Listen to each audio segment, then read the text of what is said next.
siguro tawag dito, magandang achievement siya. Pero sa umpisa kasi alam talaga namin na bagong team kami, mahihirapan kami. Pero ginawa kasi talaga namin lahat. I think binigay namin lahat. Kung ano man yung naging result ngayong araw, wala kaming magsisisihan kasi alam ko na kahit bagong team kami, binost talaga namin lahat ng from management namin sa back ends, sa aming coaching staff, sa lahat ng players. As in, tingin ko naman binigay namin lahat. Kaya kung ano man yung maging result talaga, walang regrets.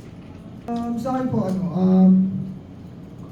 kasi sa akin po ang dali, parang kilala ko na po lahat ng mga kasama ko, kahit bagong work kami. Kumbaga, sila din po yung mga kasama ko dati. Kaya hindi ako ganun katagal mag-adjust. Kumbaga, na-adjust po namin siya na mabilis. Tapos yung mga bago ko pong ka-team at yung mga sa coaching staff ko, madali ko lang din po sila naka-close during nung nag-start pa lang kami. Kaya nagkaroon agad kami ng chemistry lahat. And yun, naging tuloy-tuloy lang yung chemistry namin hanggang sa, yun, makabot kami dito kayo sa M6.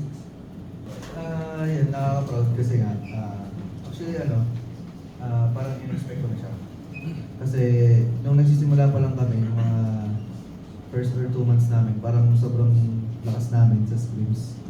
So parang kaya talaga namin maabot yung grand finals or yung trophy sa bukas. Ayun po. Additional question, Edward. Anong pakiramdam na apat na M-series mo na ito nagdire-diretso? Ikaw ang kauna-una nakagawa.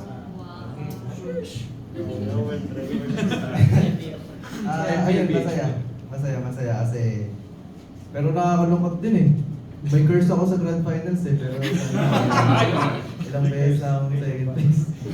Communitex. Sana bukas magbago na lahat. Amen.